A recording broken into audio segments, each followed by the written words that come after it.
Baik, semua siap. Eli siap, ya. Kresli siap. Bapak senang ini, ya. Jadi kita saling interaktif saja. Kalau ada yang misalkan mau ditanyakan, silakan. Tapi Bapak akan gunakan satu hari ini dari jam 9 sampai jam 11, kurang lebih, gitu ya.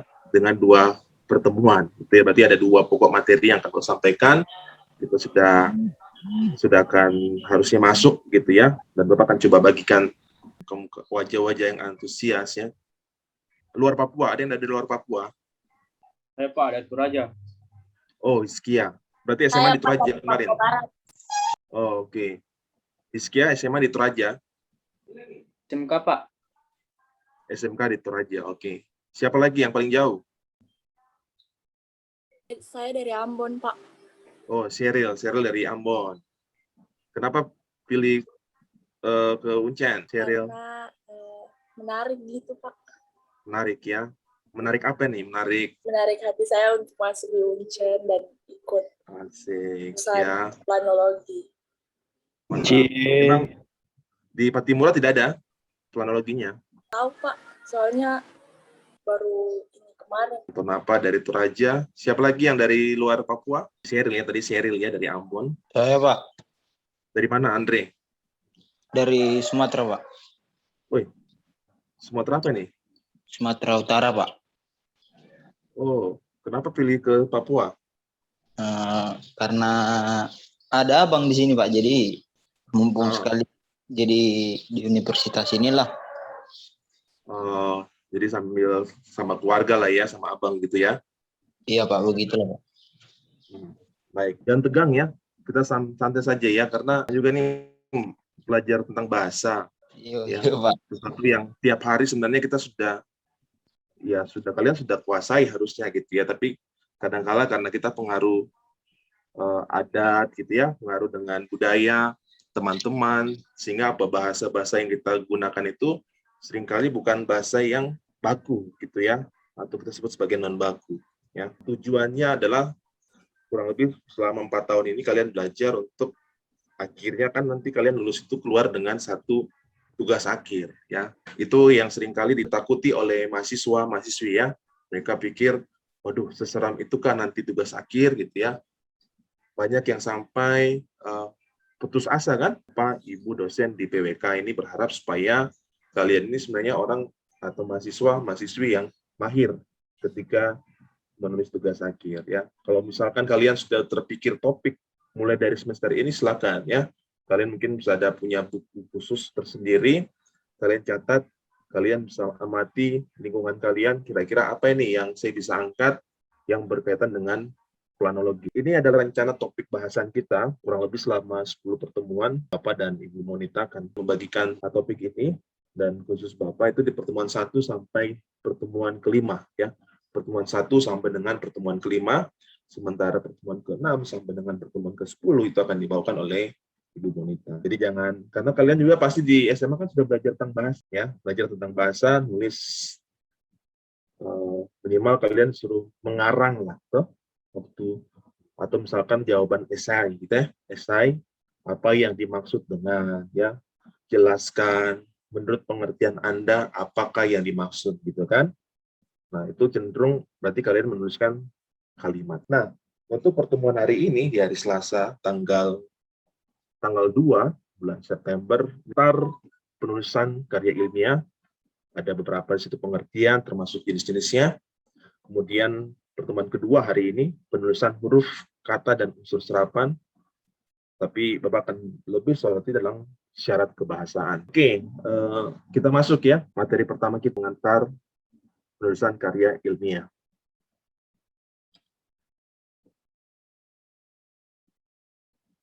Nah, apa sih pengertian karya ilmiah?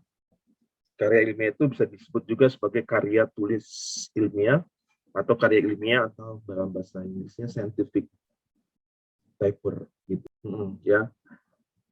Tentu kalian sudah pernah melihat, atau siapa yang dulu pernah ikut sini karya ilmiah remaja, KIR? Ada yang pernah ikut? Belum pernah, Pak. Belum pernah, Ibamon. Oke. Yang pernah? Saya pernah Pak. Siapa nih yang pernah nih? Setiawan Pak. Oh, Setiawan ya, pernah ya? Juara Ya. tidak? Ya, Juara?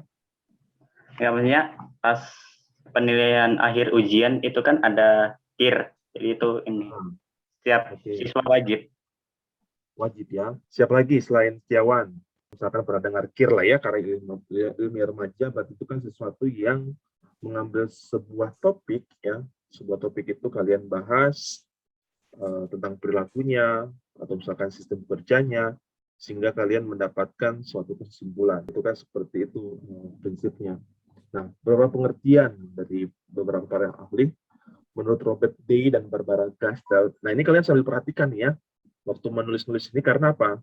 Ke depan setiap ada esai, misalkan ya tugas perencanaan wilayah dan kota atau perencanaan kota, kalian disuruh untuk buatlah artikel ya, atau berikan kritisi ya, atau kan berikan tanggapan mengenai apa yang dimaksud misalkan dengan jalan layang misalkan, atau bagaimana perencanaan wilayah dan kota di Papua, itu kan kalian diminta untuk memberikan masukan ya.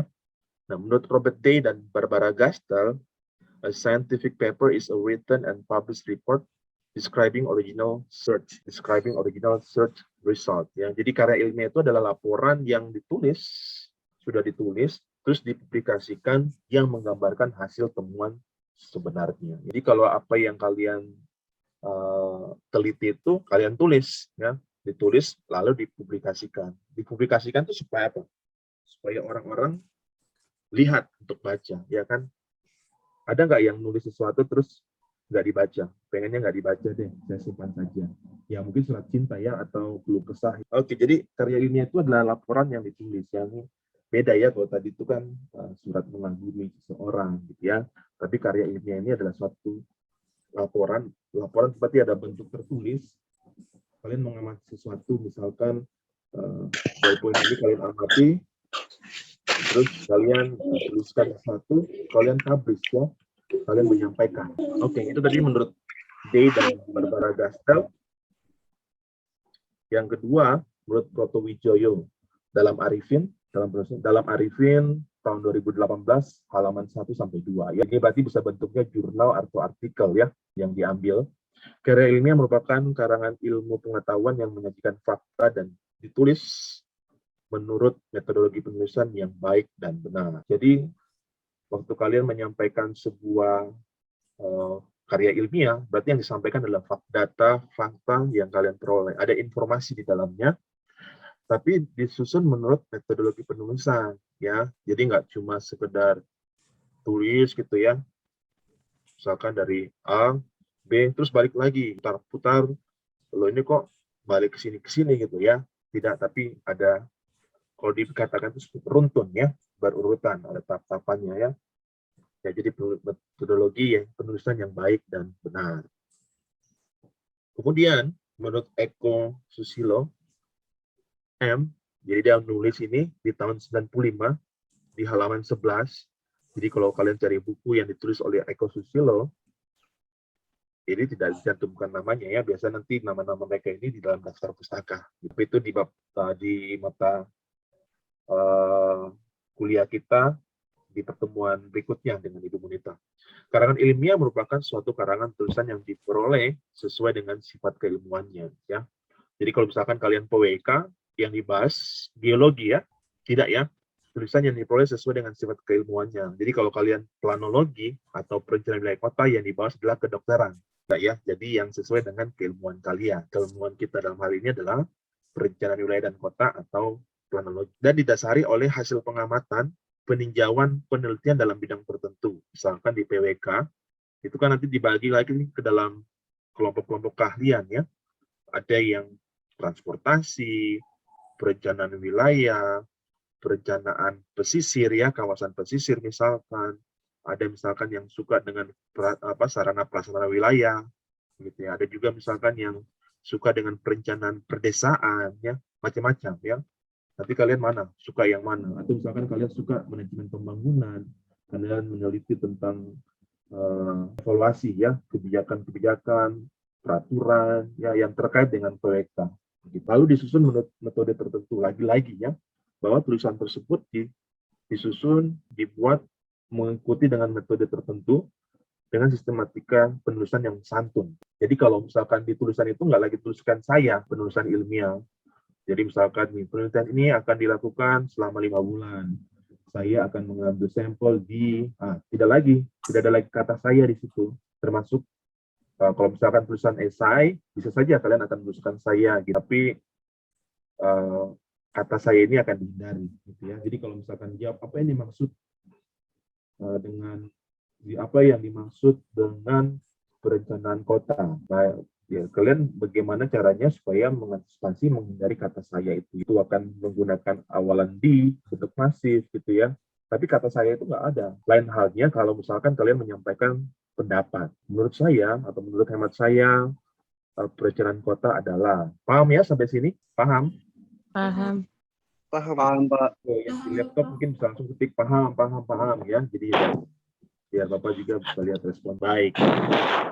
Bapak lanjut lagi, menurut Joko Prayitno dalam Hernowo tahun 2003 di halaman 150, dia bilang ini, karya ilmiah adalah suatu karya yang menghemat dan mengkaji suatu masalah tertentu dengan menggunakan kaidah-kaidah keilmuan. Tentu nanti selama kalian belajar ini ya di PWK itu kan akan diajari misalkan cara mengevaluasi ya, masih biasa kan ada monitoring dan evaluasi. Kalau kalian perhatikan daftar mata kuliah itu ada monitoring dan evaluasi. Mungkin untuk sekarang kalian belum dapat itu, nanti di tingkat lebih lanjut kalian akan mendapatkan materi atau mata kuliah monitoring dan evaluasi.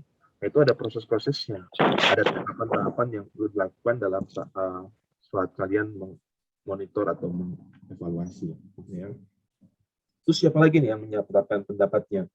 Suarjono tahun 2010 di halaman kedua, dia mengatakan bahwa karya tulis ilmiah itu adalah laporan tertulis tentang hasil kegiatan ilmiah. Ya. Tapi Bapak mau tanya dulu, ilmiah itu apa sih? Tadi kan ilmiah, karya tulisan ilmiah, karya tulis ilmiah. Tapi ilmiah itu apa? Ada yang bisa menyampaikan?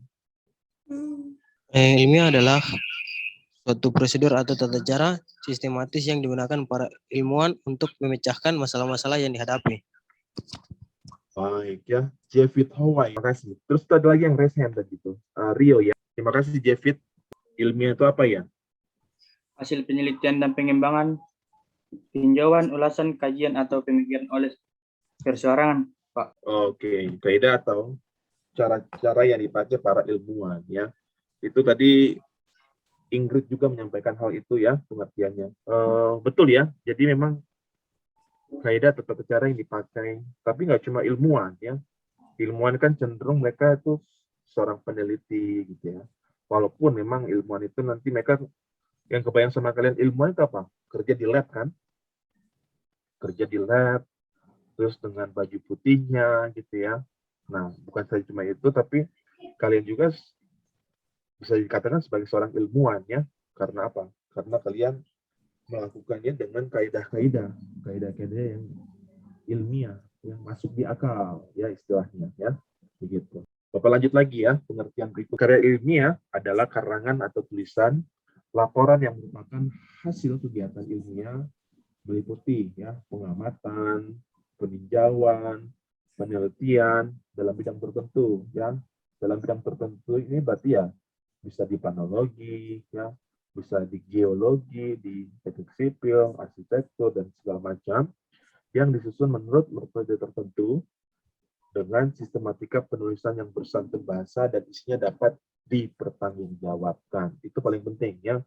Jadi waktu kalian menuliskan sesuatu, nggak serta-merta cuma ditulis terus dipublish gitu ya. Apalagi kalau misalkan nih, kalian menulis sesuatu, kalian publish di Facebook, terus ada yang tanya, betul tidak itu ya?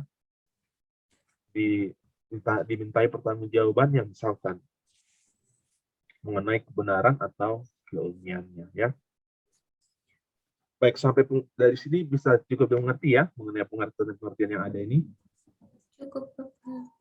Cukup mengerti. Cukup mengerti, Vanina. Oke, terima kasih. Ya, oke. Coba lanjut lagi. Nah, ini tadi nih, ciri-ciri ilmiah apa sih? Ciri-ciri ilmiah itu yang pertama, Menurut Hairyanto dan kawan-kawan, ya, itu di tahun 2000, halaman 7 sampai 8, dia katakan seperti ini. Menyajikan fakta objektif secara sistematis, ya. Jadi kalau kalian temukan sesuatu, terus kalian menyampaikan sesuatu ini kepada seseorang atau misalkan orang banyak, ya, kalian sampaikan ini fakta-fakta secara objektif. Objektif itu apa ya? Pengertian objektif. Tadi bisa menyampaikan Sesuatu yang ada begitu. Sudah ada sesuatu ya. yang ada. Di objek memiliki ya. Oke, itu menurut siapa tadi? Siapa Pak Otniel? Oh, Othniel, oke. Othniel sampaikan bahwa objektif itu sesuatu yang ada, ya. Ada lagi yang bisa menyampaikan siapa nih? Rizky ya. Suatu karya ilmiah harus didasarkan pada keadaan sebenarnya, Pak. Pada Keadaan sebenarnya. keadaan sebenarnya. Oke. Ada lagi selain itu? Saya Pak, Ya, bagaimana? suatu metode objektif itu artinya suatu penelitian yang dihasilkan berdasarkan riset nyata atau dapat dibuktikan. Dapat dibuktikan, ya. Riset nyata dan dapat dibuktikan. Oke. Siapa lagi? Lawannya objektif apa? Lawan kata dari objektif? Subjektif. Nah, subjektif. Jadi kalau objektif itu apa artinya? Tidak berpihak, ya. Dia tidak yang namanya karena kau tahu kenal dia, misalkan gitu ya, sehingga berpihak sama dia gitu ya. Atau misalkan karena saya tahu latar belakangnya ini, akhirnya kita bela dia, misalkan. Nah, itu namanya subjektif ya. Tapi kalau objektif, tidak ada embel-embel seperti itu. Misalkan kalian temukan fakta mengenai bolpen ini saja, ya kalian tuliskan, ya. Jadi tidak ada unsur-unsur yang, dia unsurnya netral gitu ya. Kalian tinggal lihat saja, kalian menceritakan melalui pengamatan, peninjauan, terus penelitian gitu ya. Terus yang kedua, pernyataannya cermat, tepat, tulus, dan benar, serta tidak memuat tekanan. Ya, kalian sampaikan, ini yang secara ilmiah ya. Lalu penulisnya tidak mengejar keuntungan pribadi. Ya. Ini maksudnya apa, Pak? Ya, ini kan waktu kalian menuliskan ilmiah, kalian bukan bermaksud untuk, wah saya akan dapatkan keuntungan, tidak. Jadi, pikiran untuk mendapatkan keuntungan itu sebenarnya jauh sebelumnya, masih jauh ke sana gitu ya. Kita menulis ini bukan, oh saya pengen ini jadi untung, walaupun ya motivasi itu kan untuk sesuatu pasti kita kan pengen untung gitu ya, tapi pada saat kita menulis suatu karya ilmiah, kita bukan tujuannya adalah untuk untung dulu, tidak ya, tapi bagaimana kita ingin menyampaikan supaya apa? Motivasi kita itu betul gitu ya. Tapi kalau motivasi itu sudah didasari dengan keuntungan, pada saat pengen tulisan itu apa?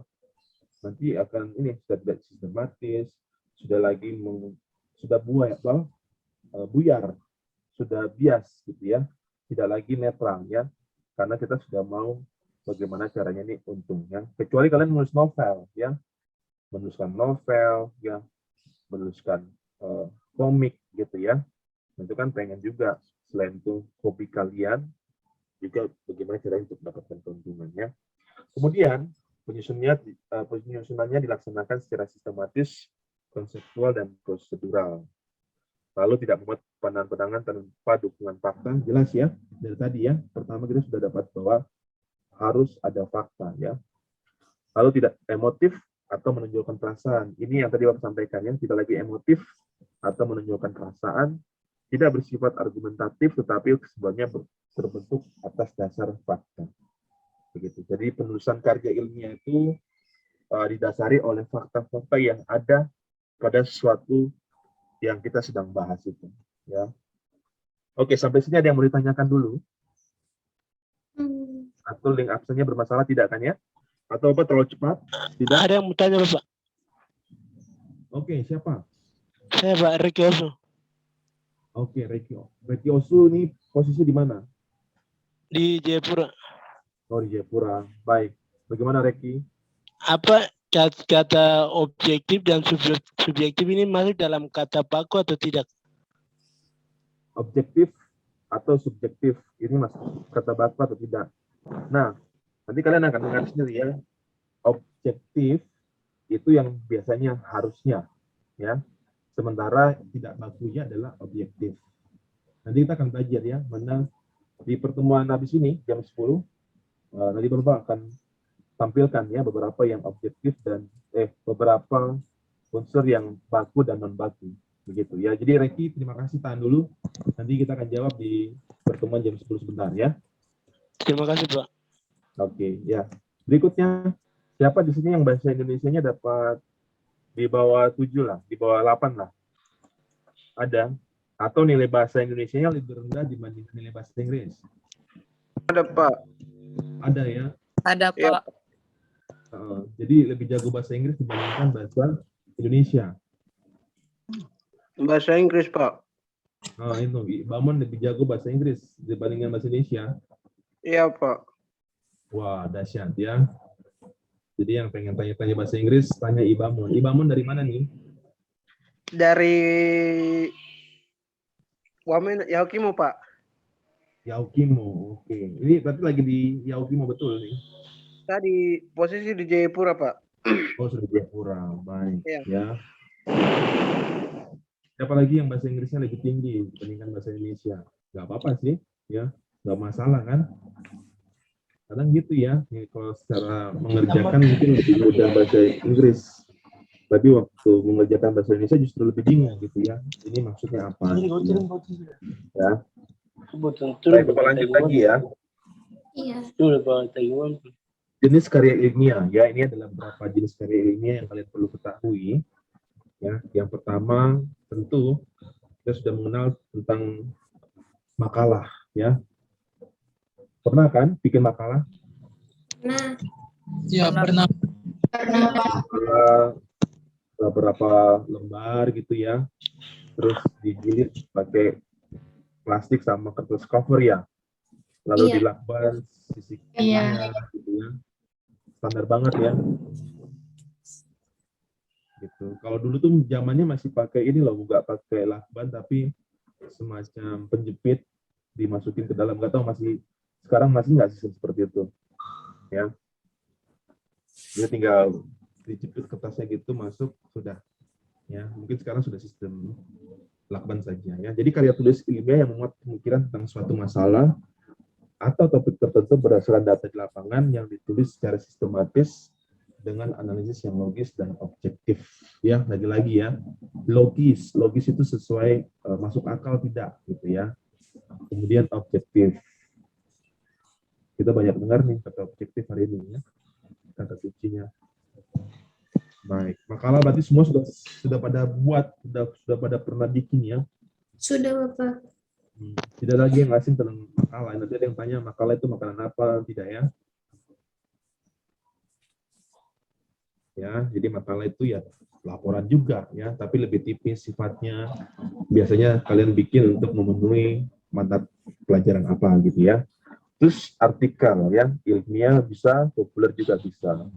Kalau artikel ilmiah itu biasa ya, memang lebih terstruktur, ada formatnya, sistematika, dan isinya ya makalah tadi yang pertama, tapi lebih ilmiah gitu ya.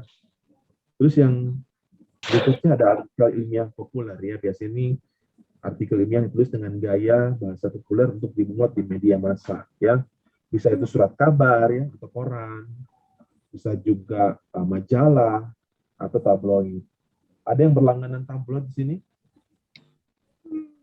Tabloid Nova. Ya, Griani apa? Ada ini? Ya, Bapak langganan tabloid atau majalah? Bobo. Tidak Bapak. Ada yang sering baca koran tiap hari? Siapa Bapak kalau macam itu? Apa tabloid anak yang bobo itu tabloid ke bukan Bapak? Yang nanti ada dia animasinya bobo. Ya, itu artikel ilmiah populer ya.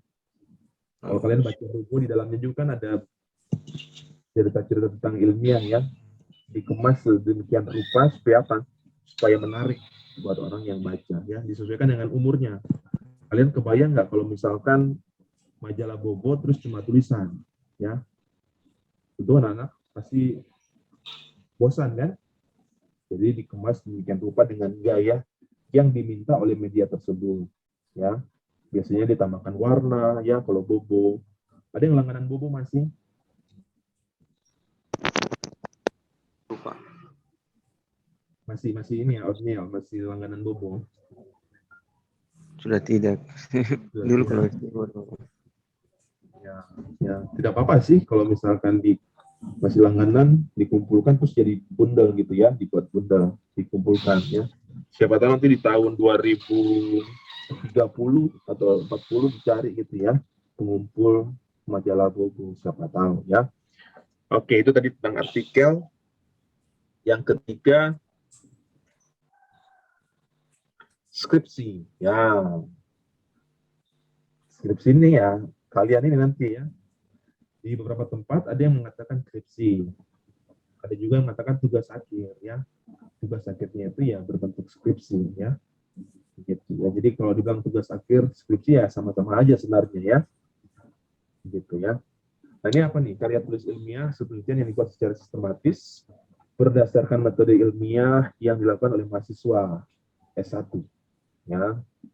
Strata 1 ya, untuk mendapatkan gelar sarjana ya. Sarjana. Kalian melakukan skripsi itu tugas akhirnya nanti ya kalian mempertanggungjawabkan, biasanya kan di bawah bimbingan atau pengawasan dari dosen pembimbingnya ya. Kalau di kita ada 2 dosen pembimbing ya. Dosen pembimbing 1 dan dosen pembimbing kedua gitu ya. Baik, itu skripsi ya. Terus apa lagi? Contohnya tesis ya. Tesis inilah yang dibuat oleh mereka yang akan lulus dari magister gitu ya, atau mendapatkan master di bidangnya. Ini di bawah pengawasannya. Nanti kalau misalkan dari S1 lanjut S2, silakan. Lanjut lagi S3. Nah, itu yang ketiga nih ya. Disebut dengan disertasi ya. Jadi kalau nanti beda-beda tuh, skripsi, tesis, disertasi. Nah, disertasi ini dia sudah mengembangkan penemuan baru ya, dia bisa mengemukakan sesuatu penemuan baru atau karena gagasannya begitu ya. Dan itu pun dipertanggungjawabkan pada saat apa? Ya, menyampaikan ini hasil temuannya yang ditulisnya ya. Jadi semua itu tadi, baik itu skripsi, tesis, disertasi ya, itu kalian tulis, bikin, lalu apa? Sampaikan, dipertanggungjawabkan ya. Kalau orang bilang mempertahankan ya, mempertahankan. Saya sudah teliti nih, misalkan di waktu 6 bulan ya, saya meneliti, melakukan pengamatan, peninjauan, pergi ke lapangan, mengambil data lagi, terus bikin teknik, mengambil sampelnya berapa. Nah, itu kalian belajar nanti ada metode penelitian ya di tingkat lanjut setelah kalian mungkin di tingkat 1, mungkin sudah pada tingkat 1, tingkat 2 di semester 2 misalkan begitu ya. Tapi kita jangan sana dulu ya, yang penting bagaimana kalian bisa menulis itu saja, itu sudah bagus ya. Apalagi kalian bisa menjawab soal-soal ujian ya, UTS, UAS gitu ya. Seringkali Bapak Ibu dosen lebih senang esai gitu ya. Kenapa? Karena Bapak Ibu itu pengen melihat ini, misalkan Raihana ini kalau menulis bagaimana sih? Dia terstruktur nggak ya? Jangan-jangan tulisannya masih yang ya mungkin mengemukakan pendapat betul, tapi bagaimana caranya dia untuk menyampaikannya itu yang kita pengen lihat ya. Seberapa besar dia menguasai terhadap materi yang diberikan ya. Misalkan nih, Bapak kasih pertemuan 10 kali ya, sampai akhirnya di UTS, Bapak kasihkan soal untuk dijawab, terus dibaca gini ya, waduh, ini kayaknya belum menguasai nih apa yang sudah dijelaskan ya. Dia cuma mengulangi soal ya, misalkan apa yang dimaksud dengan perencanaan kota. Perencanaan kota adalah kota yang direncanakan. Nah itu kan, jadi selama misalkan pertemuan-pertemuan kemarin nggak diperhatikan misalkan ya, dan ini akan melatih kalian untuk menulis juga ke depan ya. Baik, Ada juga buku pelajaran dan buku pengayaan ya. Tentu ini seperti buku paket gitu ya yang kalian pegang, yang kalian pelajari, macam-macam ya. Dulu kan buku-buku paket banyak ya yang kalian pakai. Apalagi kalau kurikulum Indonesia itu biasanya ganti menteri, ganti kurikulum ya. Tapi kita nggak tahu, mungkin yang sekarang itu bisa turun saja ya. Mungkin dengan beberapa sedikit tambahan, harusnya itu tidak jauh beda ya. Baik, itu tadi adalah jenis-jenis atau contoh karya ilmiah ya. Bapak lanjut lagi, prinsip karya ilmiah ya. Prinsip itu apa sih? Sikap dan Apa, Griani? prinsip itu Ayo, siapa yang suka? Sikap Prinsip. kepribadian orang, Pak. Apa, Ibamun? Sikap kepribadian orang. Sikap kepribadian orang. Oke, itu Ibamon. Ada lagi yang ingin menyampaikan pendapatnya? sikap yang diutamakan harus tetap ada. Sikap yang diutamakan harus tetap ada. Ya, contohnya apa, Griani?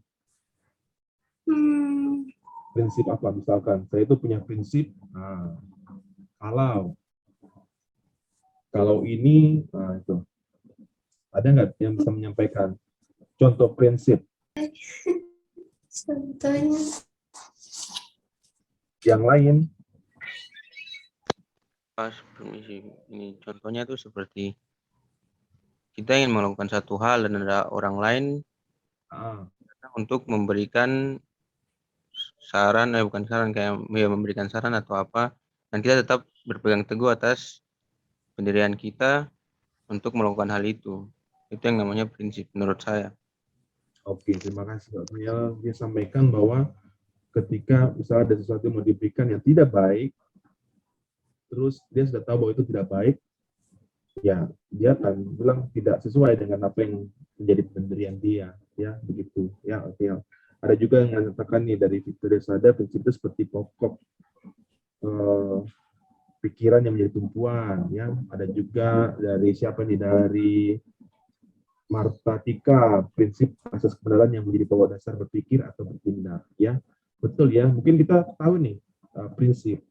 Nah, justru disinilah kita akan belajar mungkin sebagai mahasiswa itu bisa menyampaikan pendapat ya. Misalkan nih, kalau kalian perhatikan orang-orang bule ya gitu ya, terlepas lah karena banyak juga kalau misalkan mereka menyampaikan pendapat itu kan menurut saya gitu ya, I think gitu ya. Nah ini kalian belajar pada saat kalian berkuliah ini, gitu ya. Kalian baca buku, kalian menyampaikan pendapat, mengemukakan gagasan, menuliskan sesuatu, misalkan dalam laman Facebook kalian, laman Instagram atau Twitter gitu ya.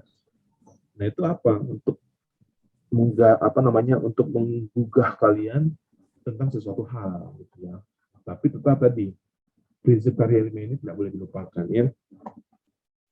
Apa yang saja itu? Yang pertama, objektif. Ini lagi-lagi ya, objektif, dan objektif. Ya, tidak berpihak.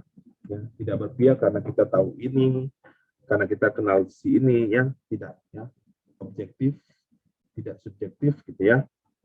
Bahwa setiap pernyataan ilmiah dalam karyanya harus didasarkan kepada data dan fakta. Ya, ini yang kita akan sebut sebagai kegiatan studi empiris. Ya. Objektif ya, studi empiris. Kalau bilang studi empiris itu berarti yang berdasarkan pengalaman ya. Pengalaman. Nomor 2 apa? Sesuai prosedur. Ya, jadi pada saat kalian melakukan atau sedang mengerjakan karya ilmiah, nah itu harus sesuai prosedur ya. Prosedur atau penyimpulan penemuannya melalui penalaran induktif dan deduktif. Itu bisa pilihan ya. Induktif atau deduktif. Dari yang umum ke khusus dulu atau yang dari khusus ke umum silakan ya.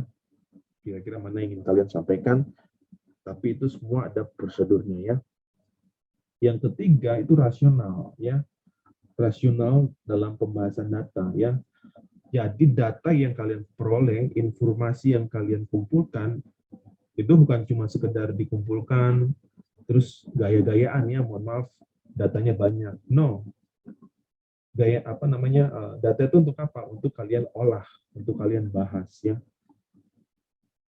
Seorang penulis karya ilmiah dalam mengulas data harus menggunakan pengalaman dan pikiran secara logis ya. Nah itu data tadi, data informasi yang kalian dapatkan itu diolah ya ibarat seorang inilah ya, koki gitu ya. Kalau dia pengen bikin nasi goreng, bahan utamanya apa?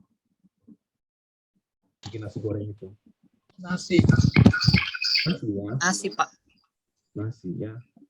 Tentu berarti bahan utamanya nasi, bumbu pelengkapnya gitu ya, itu bisa kecap, ya, pakai garam, tapi sebelumnya bawang putih gitu ya, minyak gorengnya itu kan semua dicampur supaya keluarnya apa? Kalau kita memasak nasi goreng yang dihasilkan apa produknya? Tentu nasi goreng. Nasi goreng ya, karena yang kita buat bahan-bahannya itu menujunya ke nasi goreng. Bisa nggak pas lagi dikerjain dibuat jadi nasi uduk ya? Nggak bisa kan ya? Iya. Karena bahan-bahannya itu ya untuk nasi goreng. Sama seperti ini ya. Bahan-bahannya itu akan jadi apa sesuai dengan tergantung dengan bahan-bahannya dan teknik mengolahnya ya. Kalau kalian pengen jadikan dia bubur ayam, berarti bukan dalam bentuk nasi ya.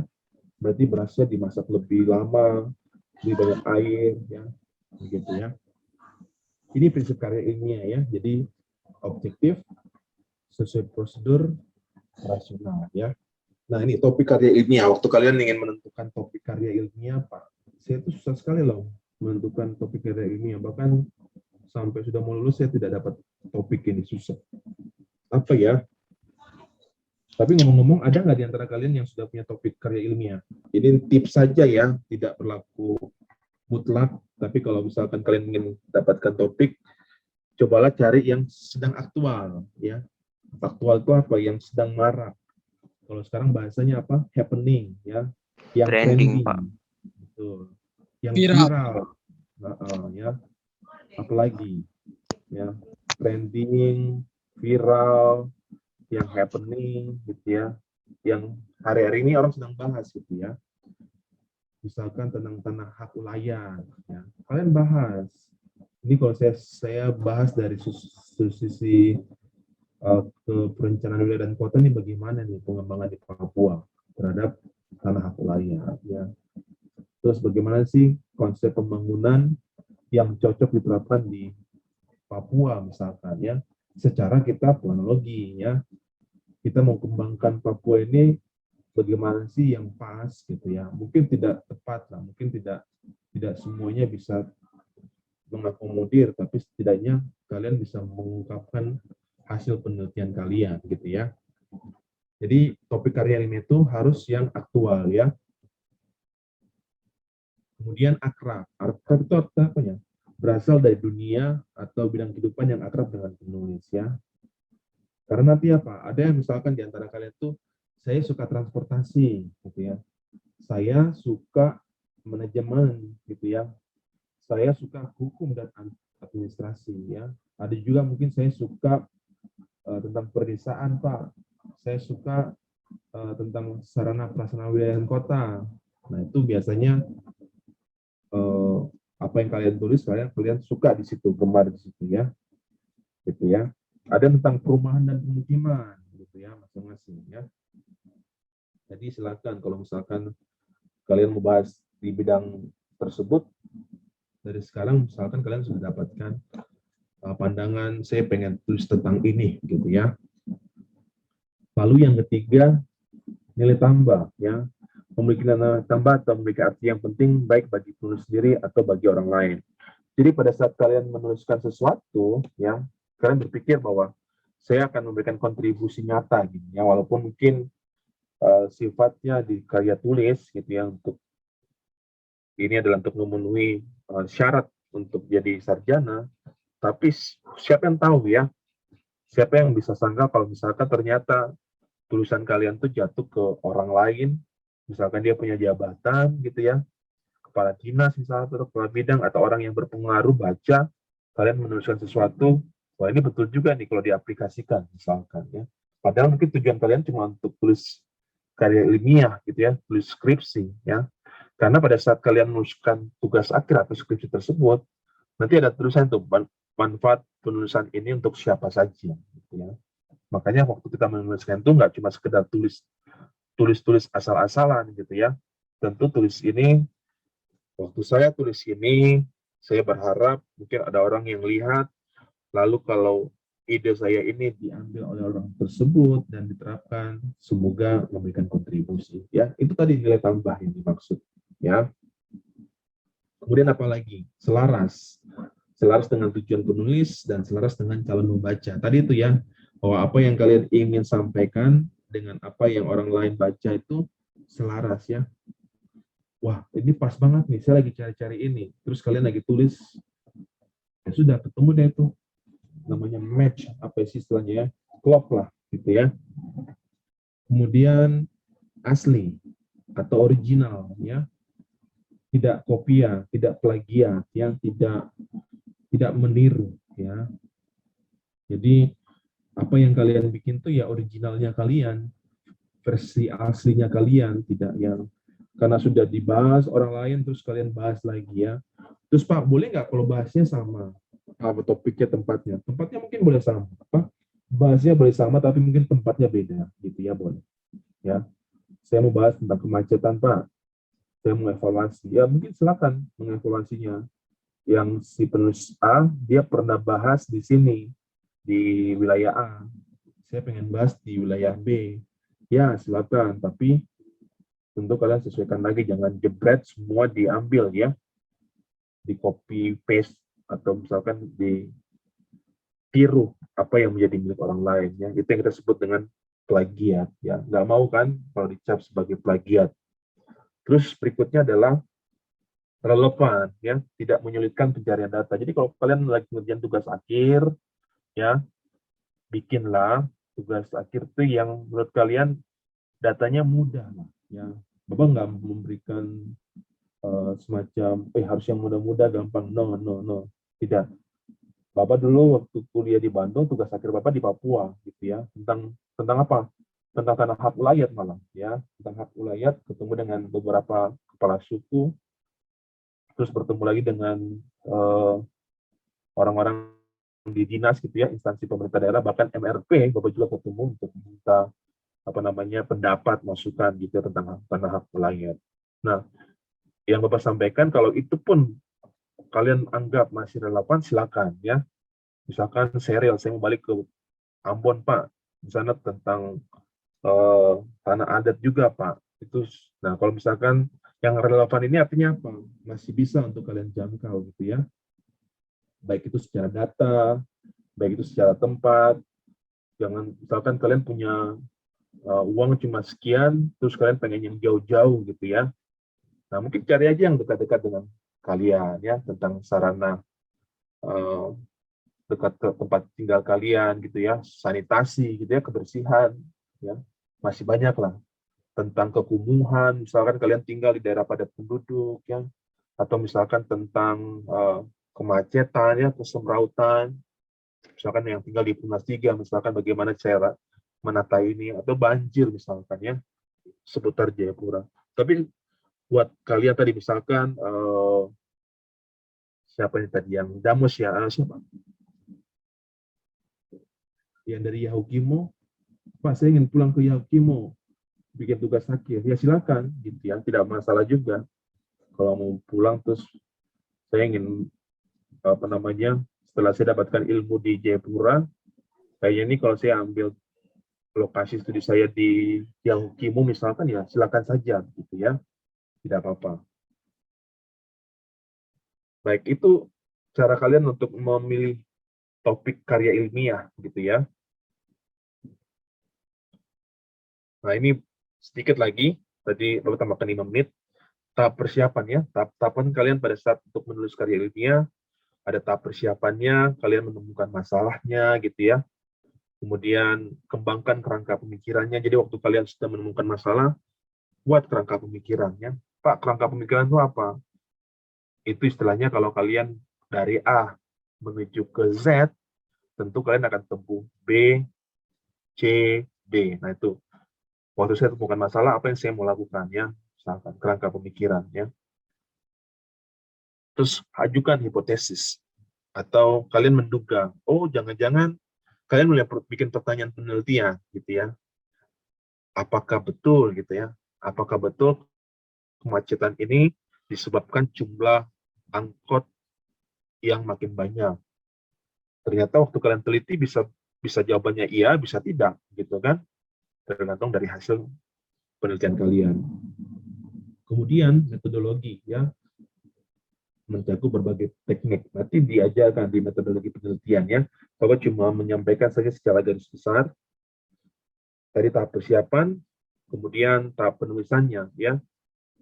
Nah ini kadang kalian, ini yang paling ini ya, waktu kalian menulis, kalau lagi semangat tuh bisa berlembar-lembar bisa diketik ya. Tapi kalau lagi malas, satu kata pun mungkin tidak ditulis gitu ya. Mau tulis gitu ya, mau tulis aja, terus apalagi kalau kosannya tuh ya cuma kamar saja, waktu mau tulis kayaknya enak tiduran dulu nih.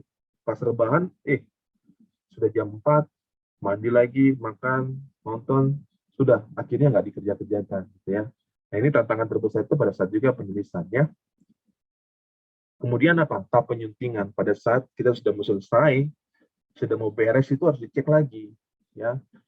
Ada nggak yang typo ya, yang kesalahan ketik. Misalkan saya cepat-cepat ketik gitu ya, akhirnya salah tulis ya, penggunaan awalan di, penggunaan awalan ke gitu ya, atau misalkan ini kontrakan atau kontrakan ya, ini kok ada kontrakan gitu ya, kan kalian coba sering lihat ya, dikontrakan ya, mana yang betul. Nah itu kan yang kalian lihat. Cucian motor, apa sih cucian motor itu asli apa artinya? Nah kalian mengerti kan? Ini kok saya ada nggak kalimat pernyataan yang ambigu ya? Jadi begitu selesai kalian cek, terus kalian kasihkan ke dosen pembimbing misalkan untuk dicek, diperiksa ya. Oke, tadi Grace Prince ya, di tahap persiapan. Nah ini sebenarnya biasa aja ya, di tahap persiapan pada saat kalian penulisan karya ilmiah. Bapak ulang sedikit karena tadi ada yang menanyakan, Pak tolong ulangi di tahap persiapan. Nah ini tahap persiapan sama, seperti tadi Bapak jelaskan, analogikan tentang mereka atau tukang nasi goreng lah ya. Waktu mereka masak nasi goreng, dia kan siapkan bawang putihnya sudah diulek gitu ya, mau pakai cabai sedikit silakan, garam tentu sudah situ, lalu apa, minyak gorengnya ada di situ. Kebayang nggak kalau misalkan masak nasi goreng, nasi sudah ada nih, pas sudah masak, aduh mana ininya, mana minyaknya, aduh minyaknya belum ada lagi, udah kasih mati kompor dulu terus pergi beli minyak lagi, kan nggak begitu ya. Tentu semuanya sudah disiapkan dulu ya. Kalau semua sudah siap baru oke, masak. Tiba-tiba mau masak nasi goreng terus kecapnya mana nih, kecapnya aduh nggak ada, matikan lagi kompornya. Akhirnya apa, tertunda ya. Tapi begitu kalian persiapan, begitu kalian sudah mempersiapkan dengan matang ya, itu sebenarnya pekerjaan kalian sudah ke sana makin mulus lah ya. Terlepas di tengah-tengah itu mungkin bisa saja ada temui masalah ya. Gitu. Kembangkan kerangka pemikirannya, tadi itu tahap-tahapan ya. Sama seperti yang Bapak bagikan, setelah A, kalau ini sudah A, B. Kalau data ini saya tidak dapat, backupnya apa sih? Gitu. Jadi ada skenario terburuk ya. Kalau judul ini nggak jadi, saya punya judul yang kedua nggak. Kalau data ini saya nggak ketemui, ya tidak temukan, saya pakai data apa nih alternatifnya? Kan begitu ya. Lalu ajukan hipotesis atau pertanyaan. Tadi Bapak sudah sempat sampaikan, misalkan, betulkah kemacetan itu diakibatkan oleh jumlah angkutan kotanya yang sudah makin banyak? Nah, pada saat kalian selesai melakukan penelitian, bisa saja apa? Jawaban atas pertanyaan tadi itu bisa ya, bisa tidak. Ya. Kemudian metodologi. Ya, metodologi ini, ya itu tadi, berbagai metode yang kalian lakukan itu harus secara ilmiah. Misalkan ya, saya ingin mengajukan pertanyaan ke satu distrik gitu ya. Tentu untuk ambil respondennya nggak cuma bisa 10 orang ya. Kalian meneliti tentang distrik apa ya, distrik Jayapura Selatan lah ya ceritanya. Tapi yang diambil sampelnya atau responden cuma 10 orang, 20 orang. Nah, itu kan tidak masuk akal kan? Ya, tentu itu pasti ada teknik samplingnya atau cara untuk mengambil sampelnya. Kalau misalkan jumlah populasinya 10.000, berapa sampel yang bisa diambil? Begitu, ya. Baik. Itu persiapan, tadi Bapak sudah jelaskan tentang penulisan, bahkan sampai ke penyuntingan. Manfaat penulis ini, Bapak pikir nggak terlalu banyak ya. Ini supaya kalian bertambah cerdas, pasti ya. Terus nilai kependidikan dapat, kejiwaan, kemasyarakatan, nilai keuangan, dan kefilsafatannya. Bahkan senjata yang paling mematikan itu bukan pedang, bukan peluru, ya, tapi kata-kata, ya. Bagaimana kata-kata itu bisa mengubahkan banyak orang, gitu ya. Kalian lihat saja buku-buku yang sangat berpengaruh, yang mengakibatkan orang tersebut terinspirasi, akhirnya apa? Dia bergerak karena dia membaca sesuatu yang ditulis oleh seseorang, ya. Jadi jangan main-main dengan tulisan, gitu ya. Baik, ini masih banyak ya. Sikap ilmiah itu selalu ingin tahu, kritis, terbuka, objektif, menghargai karya orang lain, berani mempertahankan kebenaran dan menyangka ke depan. Itu sikap ilmiah ya, sesuatu yang bagaimana kalian terbuka pemikiran terhadap sesuatu yang misalkan nih orang lain sedang tulis itu, ya kalian menghargai gitu ya. Bahwa waktu mereka menulis pun sama seperti waktu kalian menulis. Waduh, ini panjang sekali nih. Jadi kalau misalkan ada tulisan mereka yang kalian ambil, kalian berpikir bahwa ketika tulisan saya pun diambil orang tersebut, ditiru, apa yang terjadi gitu ya. Nah, paling itu yang bisa Bapak sampaikan untuk pertemuan kita yang pertama ini.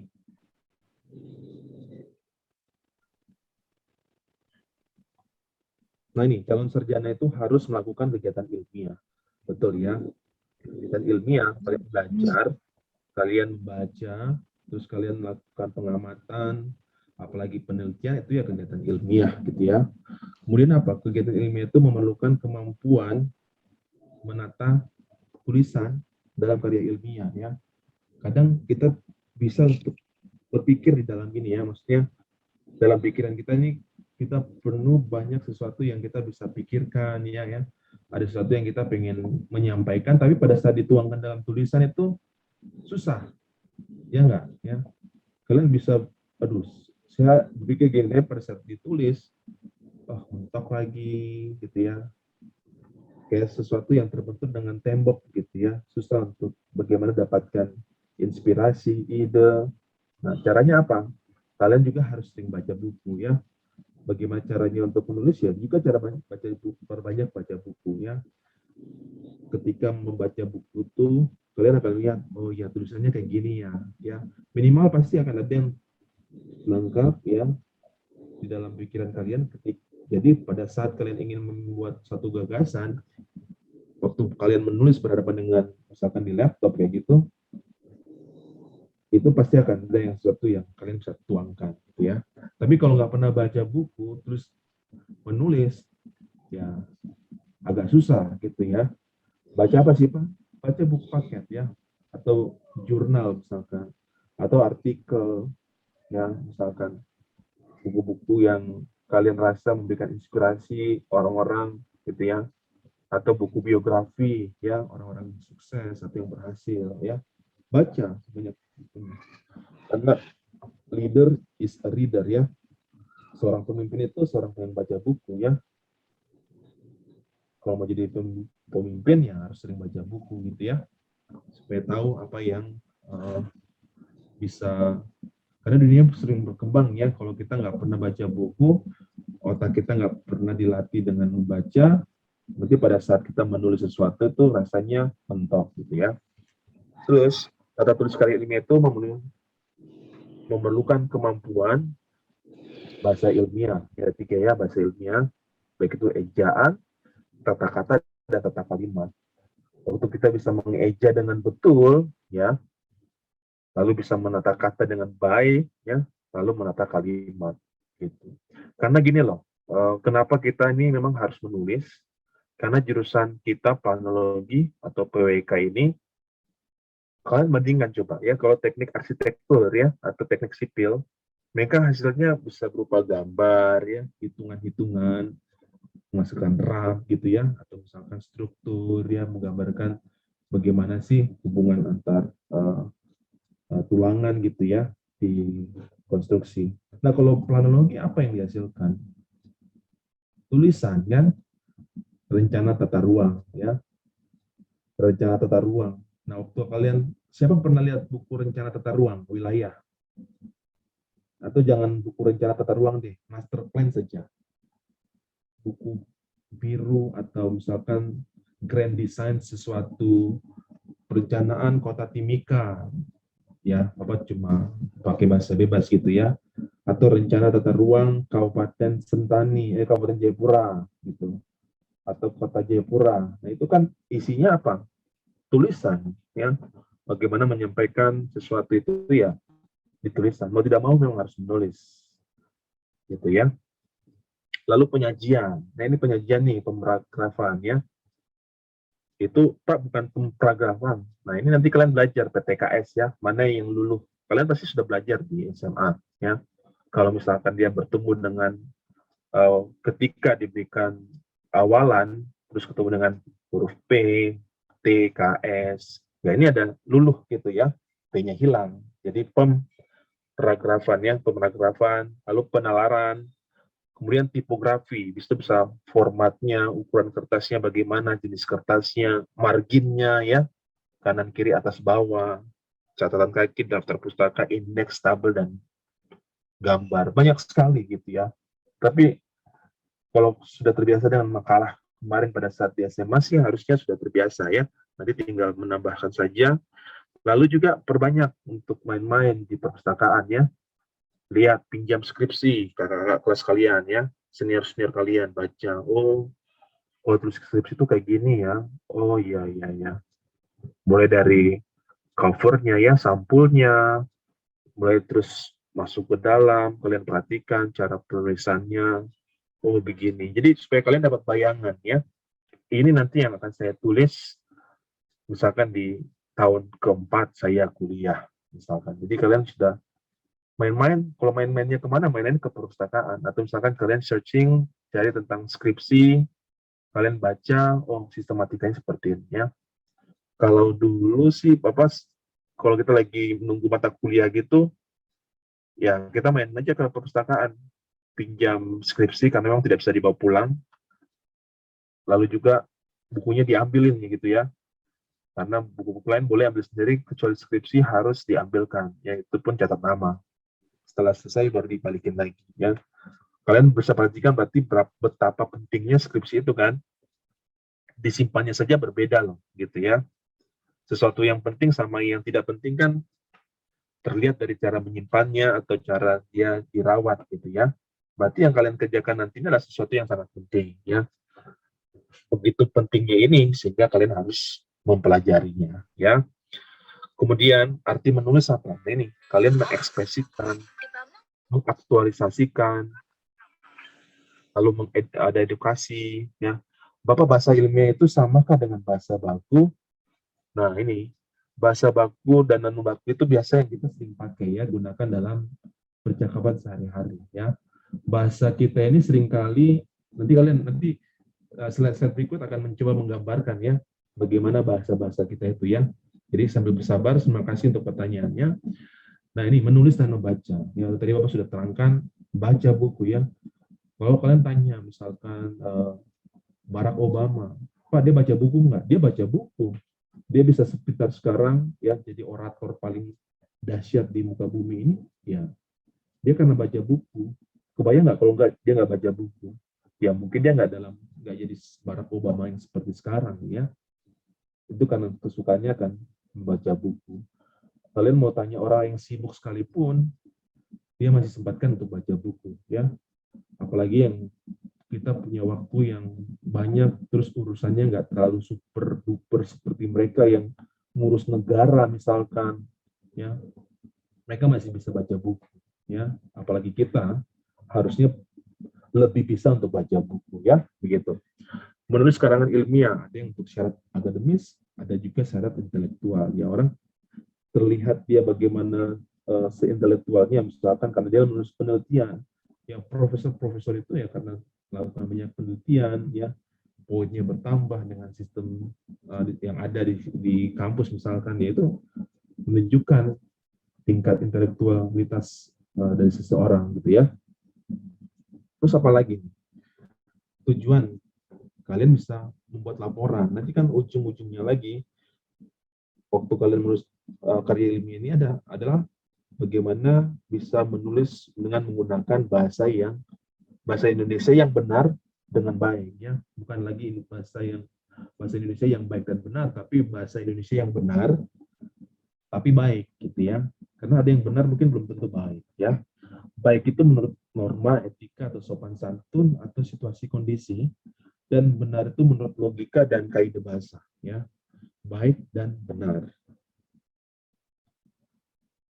Nah ini ya, tadi Bapak ulangi lagi bahwa ini tata tulis ini bagaimana kalian menyusun tulisan mulai dari tahap tadi ya, tahap persiapan atau perencanaan, terus pelaksanaan penulisan, dan begitu dihasilkan atau penyuntingan ya, tahap penyuntingan tadi ya.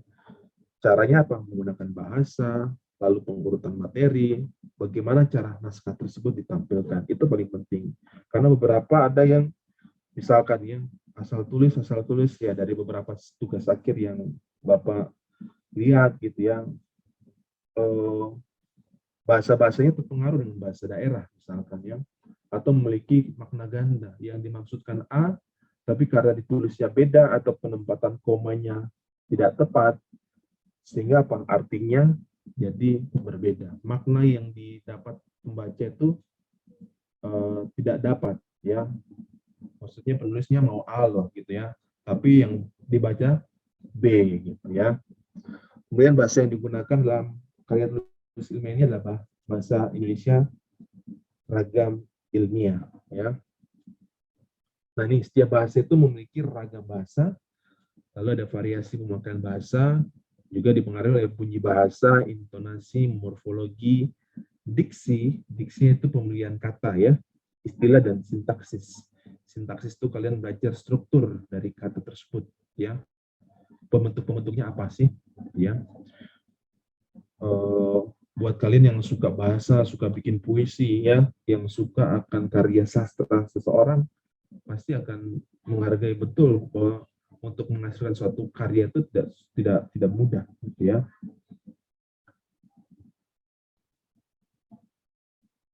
Nah, ini ragam bahasa dapat dibedakan ya, cara berkomunikasi bisa lisan dan tulisan ya. Ragam tulisan ini jelas ya, unsur kalimat tidak lengkap. Oatmeal ada yang ditanyakan?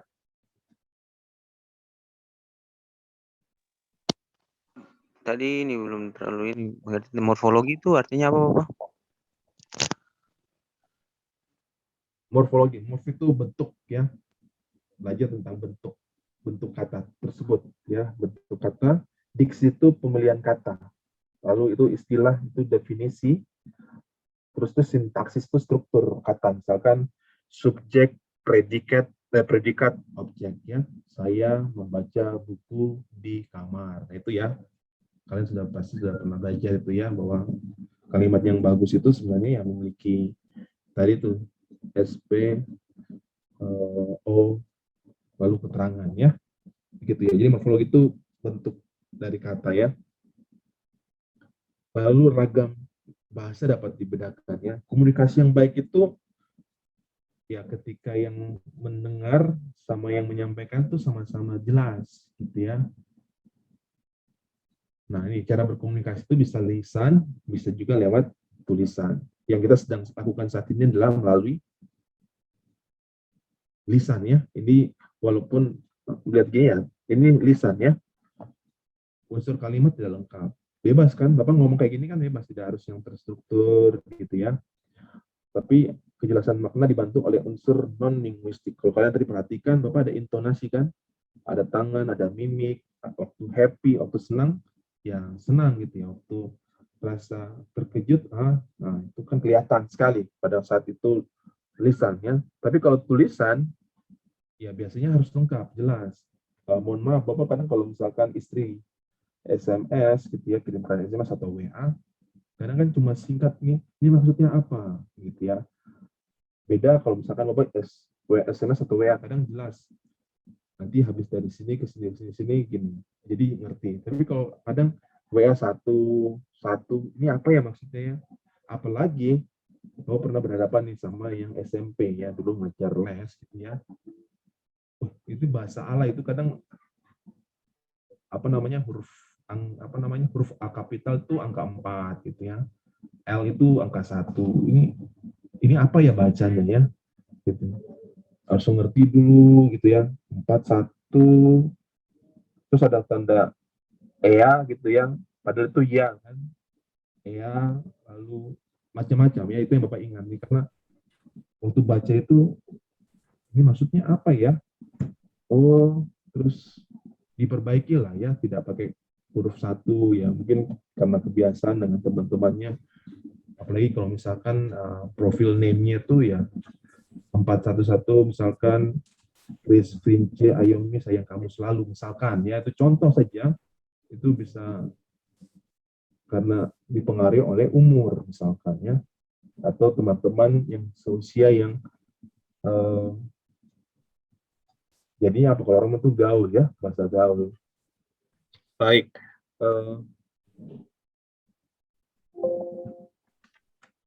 Jadi kalau jam 10:30 bagikan linknya lagi ya.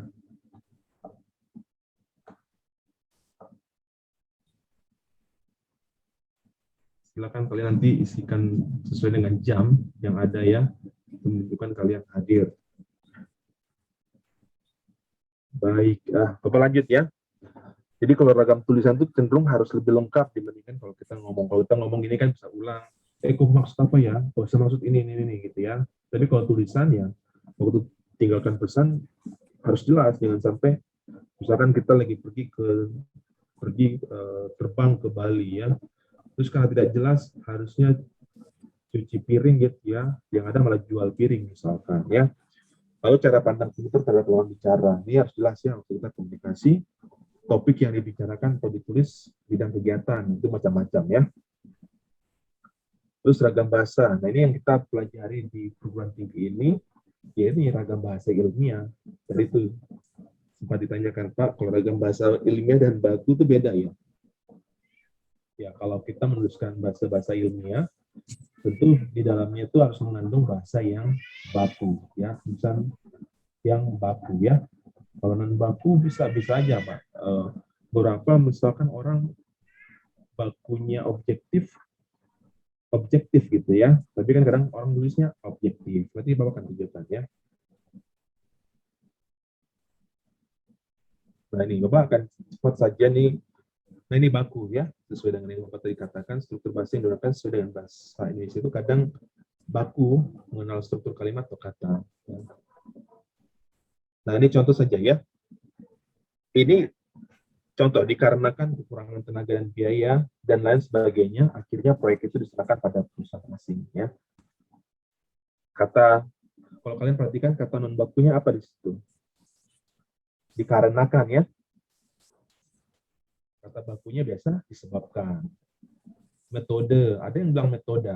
Apakah itu salah? Tidak salah. Ya. Tapi karena baku dan non baku, nah, jadi bisa diterima. Ya. Ada yang menuliskan analisa, ada juga analisis. Ya. Ada juga yang bilang praktik. Gitu ya. Pak, praktik karena ada praktikum, gitu ya. Pak, yang betul apotek apa apotik? Yang betul apotek misalkan, karena ada apoteker gitu ya. Disebabkan, dikarenakan. Apakah ini salah? Tidak salah kan? Dikarenakan ya nggak salah juga gitu. Tapi yang bakunya itulah disebabkan. Tadi Bapak sampaikan ilmiah cenderung pakai yang baku ya. Akan lebih baik dia kalau pakai yang baku ya. Akan saya kerjakan. Saya akan kerjakan. Nah, ini hal-hal yang kadang mana yang baku, mana yang non baku. Nah ini kan terpengaruh ya, metoda, analisis, analisa, praktek. Nanti kalian baca, cari sini ya. Tapi ini Bapak perkenalan saja. Ini loh bahasa yang baku dan non baku. Terus yang kedua, logis, dapat diterima akal. Contoh ya, dengan mengucapkan syukur alhamdulillah selesai makalah ini. Betul nggak? Logis nggak ini? Atau dengan mengucapkan puji Tuhan gitu ya. Selesailah makalah ini. Betul nggak kalimat ini? Tidak. Tidak, Pak. Tidak benar. Tidak. Kenapa tidak betul? Karena Tidak baku, Pak. Satu bilang tidak baku. Oke. Siapa lagi yang bisa menyampaikan nih? Betul nggak ini?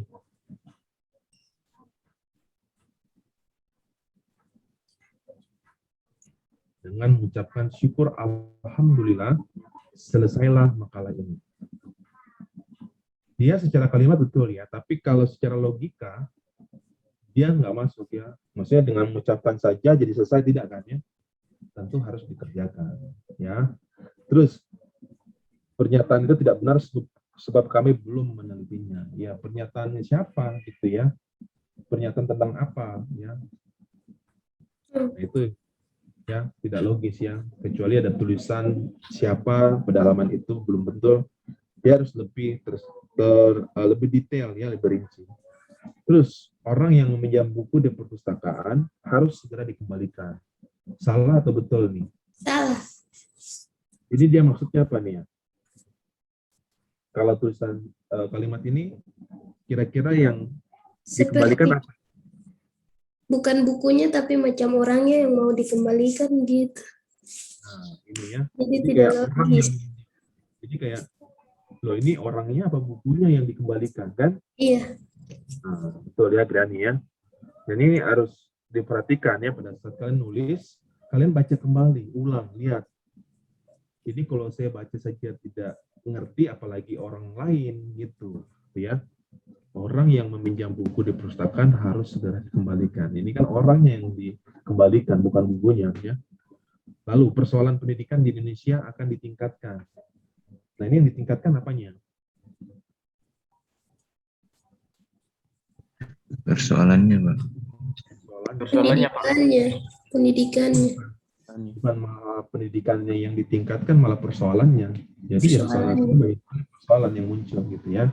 Nah ini waktu kalian nyusun kalimatnya mungkin betul gitu ya, tapi tidak logis ya, tidak masuk di akal ya. Terus apa lagi? Jelas ya. Nah ini menurut ukuran ilmu pengetahuan teknologi dan seni, Bapak singkat saja IPTEX ya, dapat mungkin dapat dijelaskan baik secara kuantitatif ya, jelas ya. Kuantitatif berarti berhubungan dengan angka-angka gitu ya.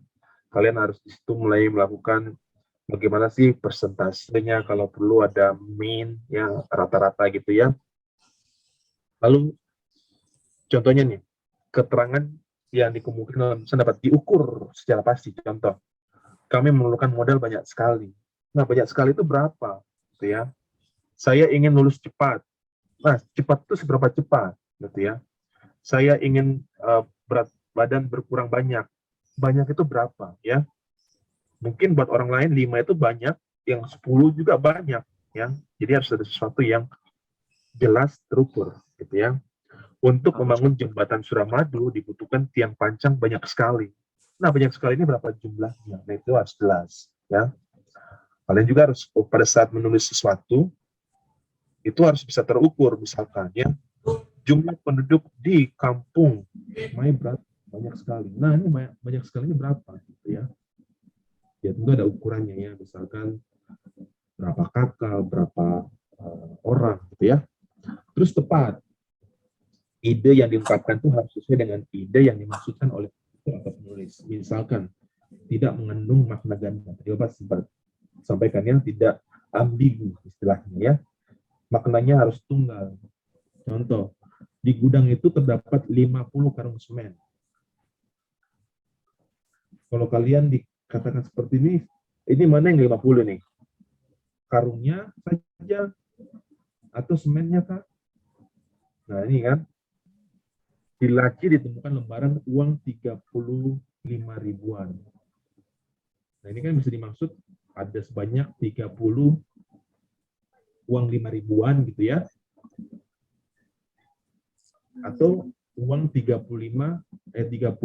5.000-an. Jadi sesuatu yang orang jadinya mikir ini berapa ya? Nah itu, kalian harus hindari ya. Bermakna ganda gitu apa? Nah, betul ya, dia ambigu. Ini contoh yang ketiga ya, Bapak harus agak cepat. Lalu denotatif ya, kata yang digunakan dipilih sesuai dengan asli sesungguhnya dan tidak melibatkan perasaan karena sifat ilmu itu kembali objektif. Dia tidak mengandung sesuatu yang ini kayaknya apa ya? Ia sedang meneliti kupu-kupu malam. Mahasiswa biologi sedang meneliti kupu-kupu malam. Mana yang jelas ya? Yang jelas yang mahasiswa. Biologi sedang meneliti kupu-kupu malam. Artinya itu kupu-kupu malam bukan dia pergi ke pinggiran jalan situ terus lihat ya gitulah ya kupu-kupu malam ya, tidak ya. Tapi ya benar-benar seekor kupu-kupu atau kumpulan kupu-kupu ya mungkin kupu-kupu itu seperti kupu-kupu malam. Jadi betul-betul kupu-kupu gitu ya. Bukan makna tersirat yang lain. Paham ya? Paham. Kemudian runtun ya, kalimatnya itu bertahap gitu ya, dia berkesinambungan ya. Ini kalian baca, pada masa kini kemampuan masyarakat untuk memiliki kendaraan semakin besar seiring dengan majunya perotomotifan yang melakukan produk kendaraannya dengan berbagai model dan berbagai kualitas, mereka dapat memperolehnya. Nah, Bapak langsung ke penjelasan saja nih, kenapa ini salah? Karena mereka dapat memperolehnya itu yang mana ini ya? Ya, waktu kalian membuat kalimat penjelas ya gitu ya, kalimat ada kalimat utama terus titik lalu ada kalimat penjelasnya, itu harus bisa menjelaskan kalimat sebelumnya ya. Jangan sampai pada saat kalian bikin kalimat yang baru itu mengandung pengertian yang lain yang justru tidak membuat yang utama tadi makin jelas tapi malah mengaburkannya gitu ya. Itu juga harus kalian latih. Nah, ini contoh yang kedua ya, bahasa Indonesia yang benar dan baik dengan baik itu ya ini bahasa yang digunakan dikatakan jika maksud yang digunakan dapat dipahami ya. Jadi pada saat kita menyampaikan sesuatu atau menuliskan sesuatu dan dipahami dengan baik, berarti kita sudah menggunakan bahasa yang bagus ya, yang baik. Bahasa yang baik itu adalah bahasa yang efektif dalam menyampaikan suatu maksud, tidak bertele-tele ya, menyampaikan suatu pas yang kalau kena ke sasarannya, singkat, padat, jelas, gitu ya. Bahasa yang baik, nah ini tidak selalu harus baku, betul toh? Seringkali kita tuliskan itu non baku juga, ya. Tapi apakah itu boleh di ilmiah? Boleh juga, gitu ya. Karena bahasa yang baik itu tidak selalu bahasa yang baku, ya. Seringkali dia mengandung yang non baku. Keefektivitas komunikasi lebih banyak ditentukan oleh keserasian bahasa itu dengan situasinya, ya. Misalkan gini, waktu kalian berbicara di tempat mana kalian berada, kalian tentu akan menyesuaikannya, begitu ya. Kalau misalkan nih kalian masuk di kantin atau misalkan kalian lagi kumpul-kumpul di warung terus menggunakan bahasa ilmiah gitu ya, kalian akan merasa janggal ya. Ini kenapa sih? Kok beda sekali gitu. Nah, bisa saja bahasa yang baik itu tidak benar kaidah-kaidahnya, ya. Waktu kalian ngomong sesuatu, kaidah-kaidah itu mungkin tidak berurutan ya, karena kita ngomong. Lain halnya dengan pada saat kita menulis, ya. Jadi menulis itu memang lebih susah dibandingkan kita menyampaikan sesuatu, ya. Menyampaikan sesuatu kita bisa langsung ganti. Ya. Oh, maksud saya gini, ya. Kita bisa bilang, bisa berulang lagi untuk mengulangi atau menjelaskan kalimat utamanya gitu ya. Nah tadi nih, bahasa yang benar kaidah-kaidahnya belum tentu baik sebab misalnya akan janggal kedengarannya. Nah itu tergantung situasi ya, tempatnya di mana, waktunya kapan gitu ya. Nah itu kalian akan belajar. Bahasa yang benar dengan baik itu adalah bahasa yang sesuai dengan kaidah dan sesuai dengan situasi dan kondisi. Ciri khas bahasa Indonesia. Nah ini kenapa ya? Ciri khas bahasa Indonesia. Masih semangat? Masih, Pak. Masih Pak, masih Pak. Masih, Pak. Masih. Masih, Bu. Masih, Pak. Masih, Pak. Masih, Pak. Pak. Masih, Ini kan Pak. bahasa Indonesia ini. Masih, Pak. Kata kerjanya itu tidak berkaitan dengan waktu, misalnya past tense atau present tense, go, when. Bahasa Inggris kan berubah ya. Kalau misalnya lampaunya pergi, dia bisa jadi when kan. Terus perfect tense-nya itu bisa jadi gone ya. Sementara kalau bahasa Indonesia pergi ya tetap pergi, tidak pergi, tidak pergo, tidak perwen gitu ya, tidak ya. Jadi bentuk kata kerja itu tidak berubah karena waktu. Terus tidak ada bentuk regular dan irregular verb seperti bahasa Inggris. Juga mencontohkan ya, yang sebelah kiri itu regular, yang sebelah kanan irregular. Regular kan gampang ya, tinggal tambahkan ya. Called, waited, drive. Nah, tapi kalau bentuk yang irregular, nah itu kan post. Loh, kok sama sih? Ini mah nggak konsisten gitu ya. Bring, brought, ya. Bahkan sama lagi bentuk partisiple participle. Lalu describe come, came, come. Tapi was, were, beda ya. Kalau bahasa Inggris, bahasa Indonesia itu beda ya. Nah, kemudian bentuk kata benda tidak berkaitan dengan jenis. Contoh pada kata perempuan. Bahasa Indonesia saudara, saudari, istri ya. Kalau di bahasa Sanskerta itu perempuan itu bisa berarti istri, berarti dewi ya. Nanti itu bisa berarti putra, dewi. Tapi kalau di bahasa Indonesia jelas. Saudara, saudari, mahasiswa, ya.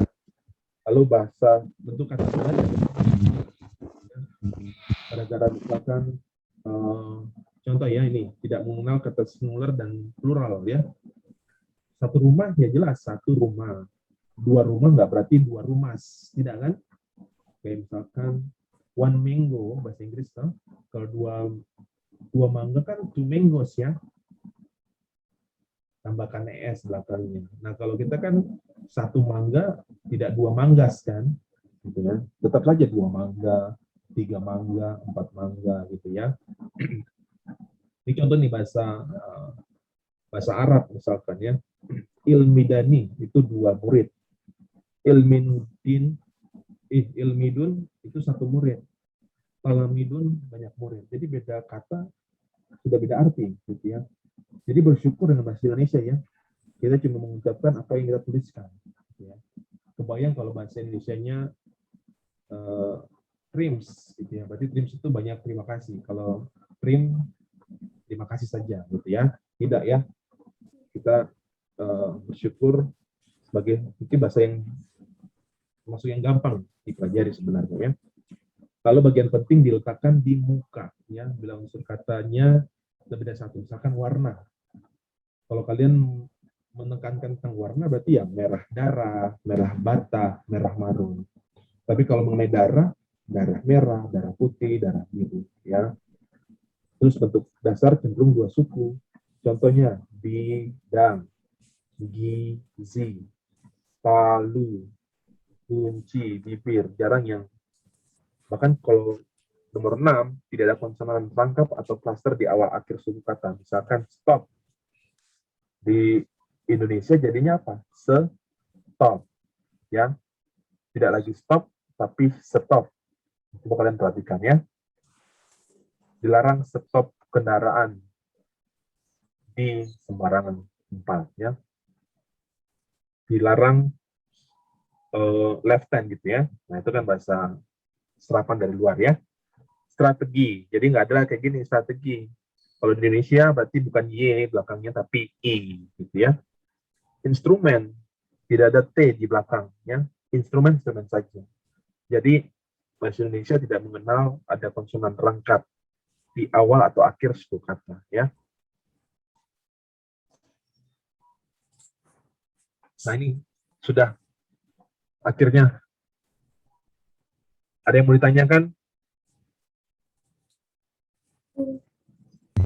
Tidak, Pak. Cukup jelas ya. Jadi kenapa kita perlu belajar seperti ini? Karena kita tadi tuh selama dari kita lahir ya dengan lingkungan keluarga gitu ya, terus kalian keluar lingkungan masyarakat kalian sekitar, terus kalian dari keluar di sekolah misalkan, nah itu kan dipengaruhi oleh bahasa-bahasa yang kadang itu akan mempengaruhi kita pada saat menulis ya. Mungkin waktu kalian tulis maksudnya seperti ini, tapi untuk yang pembaca itu tidak mengerti apa yang kalian maksudkan gitu ya. Nah, sehingga disinilah kalian belajar lewat apa sih Pak? Ya, lewat bacaan ya. Nah, ini Bapak tekankan, kalian kalau bisa baca juga baca undang-undang, apalagi undang-undang tentang tata ruang ya, undang-undang penataan ruang ya. Nah, itu kalian belajar. Karena bahasa-bahasa kalian itu nanti akan muncul yang berkaitan dengan penataan ruang begitu ya. Baik, ada yang mau ditanyakan? Ini kita masih punya waktu sekitar 5 menit sebelum kita berakhir. Bapak harap tidak terlalu cepat. Yang Bapak sampaikan ini sebenarnya menarik sekali, apalagi nanti pertemuan berikutnya dengan Bapak di hari Senin. Ya, di hari Senin kita akan coba bahas tentang ejaan, ya, pemakaian tanda baca dan pembentukan kata. Karena seringkali maksudnya itu jadi berbeda karena salah meletakkan koma. Ya, kalian bisa kalian membayangkan taruh koma saja itu bisa salah arti, ya. Iya. Kemudian pembentukan kata, ya. Lalu morfologi, pemakaian kata bentukan dalam kalimat. Kita akan lihat, ya, seperti contoh-contoh tadi, ya, mana yang baku, non-baku, gitu ya. Kita akan lihat mana yang serapan dari bahasa asing, terus akhirnya jadi bahasa Indonesia, gitu, ya. Itu nanti di pertemuan hari Senin, ya, Bapak harap semua tetap semangat gitu ya, walaupun ini belajar sesuatu yang umum sebenarnya, tapi kita berusaha untuk belajar ya. Otniel, silakan, ada yang mau ditanyakan.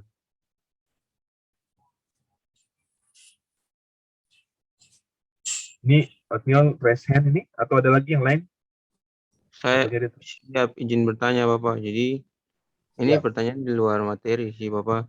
Jika nanti kita macam ada bikin laporan atau ada buat, ya pokoknya buat laporan gitu, kita bisa konsultasi ke Bapak kan untuk dia punya